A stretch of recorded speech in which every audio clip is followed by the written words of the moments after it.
नमस्कार दोस्तों, स्वागत है आपका डेली करंट अफेयर्स में। दोस्तों, आज हम चर्चा करेंगे 17 जुलाई 2024 के महत्वपूर्ण करंट अफेयर क्वेश्चन के बारे में। तो चलिए दोस्तों, शुरू करते हैं आज की वीडियो। आज का पहला क्वेश्चन है, पहला विश्व दृश्य श्रव्य और मनोरंजन शिखर सम्मेलन कहाँ आयोजित किया जाएगा। तो पहला विश्व दृश्य श्रव्य और मनोरंजन शिखर सम्मेलन दोस्तों आयोजित किया जाएगा। सही आंसर हो जाएगा बी ऑप्शन यानी गोवा में।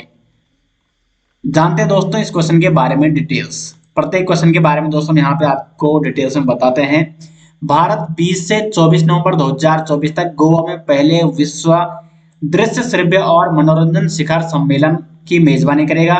प्रथम विश्व दृश्य श्रव्य एवं मनोरंजन शिखर सम्मेलन 55वें भारतीय अंतर्राष्ट्रीय फिल्म महोत्सव के साथ आयोजित किया जाएगा। तो ये जो आयोजित किया जाएगा विश्व दृश्य श्रव्य एवं मनोरंजन शिखर सम्मेलन, जो कि पहला है, ये 55वें भारतीय अंतर्राष्ट्रीय फिल्म महोत्सव के साथ आयोजित किया जा रहा है। 55वां भारतीय अंतर्राष्ट्रीय फिल्म महोत्सव 20 से 28 नवंबर 2024 तक कहाँ आयोजित किया जाएगा? गोवा में आयोजित किया जाएगा। तो ये भी एक महत्वपूर्ण क्वेश्चन बन सकता है एग्जाम में। 55वें IFFI का आयोजन भारतीय राष्ट्रीय फिल्म विकास निगम लिमिटेड द्वारा गोवा राज्य सरकार और भारतीय फिल्म उद्योग के सहयोग से किया जा रहा है। NFDC भारत सरकार की सूचना एवं प्रसारण मंत्रालय के अंतर्गत आता है। जो NFDC है यानी भारतीय राष्ट्रीय फिल्म विकास निगम लिमिटेड, ये आता है भारत सरकार के सूचना एवं प्रसारण मंत्रालय के अंतर्गत। बढ़ते हैं दोस्तों अपने अगले क्वेश्चन की ओर। 2024 विश्व धरोहर युवा पेशेवर फोरम की बैठक कहाँ आयोजित की गई है? सही आंसर हो जाएगा दिल्ली में। ए ऑप्शन हो जाएगा। 2024 में विश्व धरोहर युवा पेशेवर फोरम की बैठक दिल्ली में आयोजित की गई है। 2024 विश्व धरोहर युवा पेशेवर फोरम की बैठक 15 जुलाई 2024 को नई दिल्ली में शुरू हुई और इसे संयुक्त राष्ट्र शिक्षा, वैज्ञानिक और सांस्कृतिक संगठन यानी यूनेस्को विश्व धरोहर समिति की बैठक के हिस्से के रूप में आयोजित किया जा रहा है। नई दिल्ली में 21 से 31 जुलाई 2024 तक यूनेस्को विश्व धरोहर समिति की 46वीं बैठक की मेजबानी की जाएगी नई दिल्ली में। तो 46वीं जो बैठक है यूनेस्को विश्व धरोहर समिति की, वो भी इस बार नई दिल्ली में आयोजित की जा रही है। विश्व भर से 50 युवा विरासत पेशेवर इस फोरम में भाग लेंगे। दोस्तों, यूनेस्को बहुत ही महत्वपूर्ण टॉपिक है और हर एग्जाम में लगभग यूनेस्को से प्रश्न लगातार पूछे जाते हैं, तो इसलिए आपको यूनेस्को के बारे में डिटेल्स में जानकारी होनी चाहिए। तो फोरम में भाग लेंगे जिनमें भारत से 20 तथा विश्व भर से 30 पेशेवरों के साथ बैठक होगी। विश्व धरोहर युवा पेशेवर मंच की बैठक का आयोजन पंडित दीनदयाल उपाध्याय पुरातत्व संस्थान द्वारा किया जा रहा है, जो भारतीय पुरातत्व सर्वेक्षण का हिस्सा है।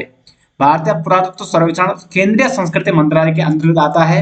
विश्व धरोहर युवा पेशेवर मंच की बैठक 14 से 23 जुलाई तक नई दिल्ली में आयोजित की जाएगी। विश्व धरोहर युवा पेशेवर फोरम का उद्घाटन भारत सरकार के संस्कृति मंत्रालय के सचिव गोविंद मोहन ने किया। अब यहाँ पे देखो हेडक्वार्टर कहाँ है इसका, तो ये है पेरिस फ्रांस में और डायरेक्टर यहाँ पे ऑड्री एजोली। आगे बढ़ते हैं क्वेश्चन नंबर 3 की ओर। किस राज्य सरकार ने एक योजना शुरू की है जिसके तहत किसान पेड़ लगाकर कार्बन क्रेडिट कमा सकते हैं? किसान पेड़ लगाकर कार्बन क्रेडिट कमा सकते हैं, ये योजना शुरू की गई है उत्तर प्रदेश में। जानते हैं इस क्वेश्चन के बारे में डिटेल्स। उत्तर प्रदेश सरकार ने राज्य के किसानों को वृक्षारोपण अभियान में भाग लेने और कार्बन क्रेडिट अर्जित करने के लिए प्रोत्साहित करके उनकी आय बढ़ाने के लिए ये पहल शुरू की है। योगी आदित्यनाथ जो कि उत्तर प्रदेश के मुख्यमंत्री हैं, 20 जुलाई 2024 को राज्य में बड़े पैमाने पर वृक्षारोपण अभियान शुरू करेगी, जिसका लक्ष्य है 36.50 करोड़ पौधे लगाना। उत्तर प्रदेश वृक्षारोपण अभियान का उद्देश्य क्या है? तो सबसे पहले बड़े पैमाने पर वन रोपण अभियान से राज्य में वन क्षेत्र जो फॉरेस्ट एरिया है उसमें वृद्धि करना।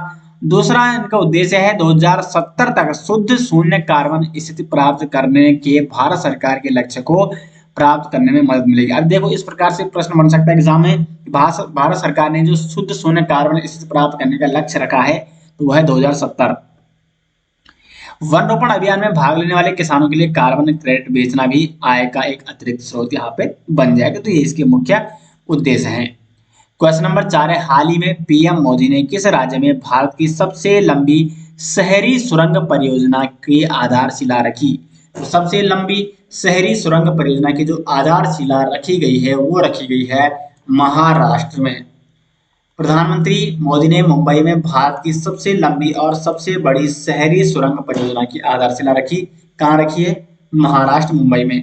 मुंबई महानगर क्षेत्र विकास प्राधिकरण द्वारा क्रियान्वित 1600 करोड़ रुपए की ठाणे बोरीवली ट्विन सुरंग परियोजना से यात्रा का समय 1 घंटे से घटकर मात्र 12 मिनट रह जाएगा जब ये सुरंग बनकर तैयार हो जाएगी। सुरंग के माध्यम से पश्चिमी एक्सप्रेस हाईवे पर चलने वाले वाहन सीधे ठाणे के पूर्वी एक्सप्रेस हाईवे तक पहुंच सकेंगे। दूरी कम करने के लिए संजय गांधी राष्ट्रीय उद्यान के नीचे सुरंग का निर्माण यहाँ पे किया जा रहा है।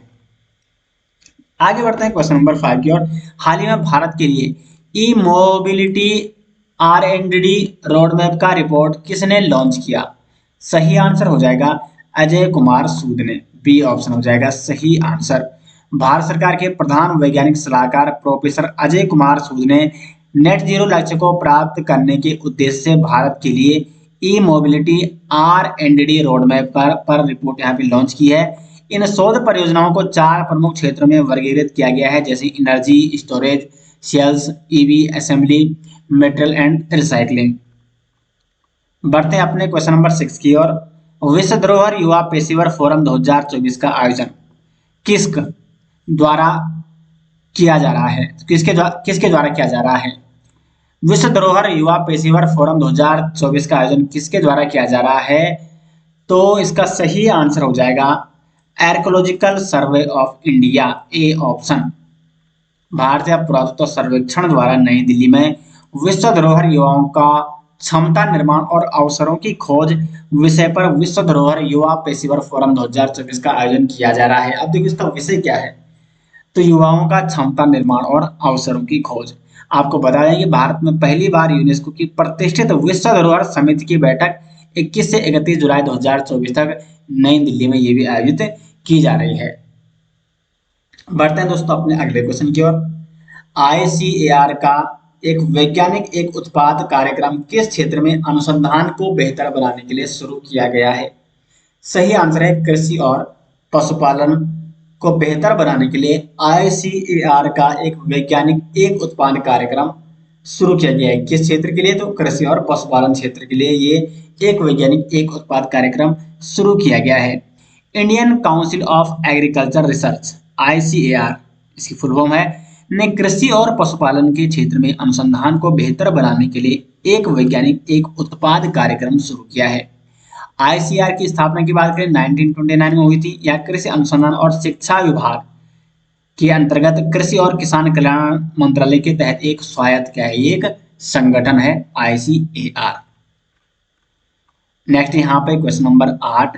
दूसरा एशिया प्रशांत मंत्री स्तरीय सम्मेलन किस देश में आयोजित किया जाएगा? सम्मेलन महत्वपूर्ण है दोस्तों, हर एग्जाम में लगभग सम्मेलन से क्वेश्चन जरूर पूछा जाता है। तो भारत में दूसरा एशिया प्रशांत मंत्री स्तरीय सम्मेलन आयोजित किया जाएगा। भारत सितंबर में अंतर्राष्ट्रीय नागरिक उड्डयन संगठन के साथ संयुक्त रूप से दूसरे एशिया प्रशांत मंत्री स्तरीय सम्मेलन की मेजबानी करेगा। ICAO संयुक्त राष्ट्र UN की एक अंतर सरकारी विशेष एजेंसी है। इसकी स्थापना 1947 में हुई थी और इसका मुख्यालय कहाँ है? मॉन्ट्रियल, कनाडा में है। APAC। क्वेश्चन नंबर 9 है, हाल ही में किस देश ने कोपा अमेरिका खिताब जीता? महत्वपूर्ण क्वेश्चन है, स्पोर्ट संबंधी क्वेश्चन है। तो अर्जेंटीना ने, जो ये फुटबॉल संबंधी है कोपा, ठीक है, कोपा अमेरिका खिताब।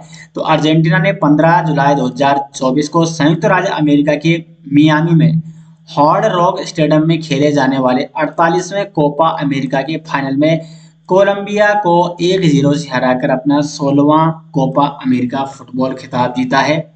48वें कोपा अमेरिका की मेजबानी 21 जून से 15 जुलाई 2024 तक संयुक्त राज्य अमेरिका द्वारा की गई और इसमें 16 देशों की पुरुष फुटबॉल टीमों ने भाग लिया। कोपा अमेरिका टूर्नामेंट के इतिहास में अर्जेंटीना सबसे सफल टीम है जिसने इसे 16 बार जीता है। तो कोपा अमेरिका टूर्नामेंट सबसे ज्यादा बार किसने जीता है? अर्जेंटीना ने।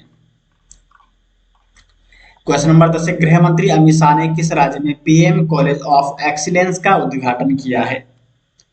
मध्य प्रदेश में। केंद्रीय गृह मंत्री अमित शाह ने हाल ही में मध्य प्रदेश में पीएम कॉलेज ऑफ एक्सीलेंस का वर्चुअल उद्घाटन किया। गृह मंत्री अमित शाह ने इंदौर से राज्य के सभी 55 जिलों में इसका उद्घाटन किया है। दोस्तों तो ये हो गए डेली करंट अफेयर्स जो हमारी सीरीज चलती है उसके यानी 17 जुलाई 2024 के 10 इंपॉर्टेंट करंट अफेयर क्वेश्चन। दोस्तों उम्मीद करते हैं आपको वीडियो पसंद आई। तो आपको ये सीरीज कैसी लग रही है कमेंट बॉक्स में जरूर बताएं। मिलते हैं दोस्तों नेक्स्ट वीडियो से, तब तक के लिए धन्यवाद।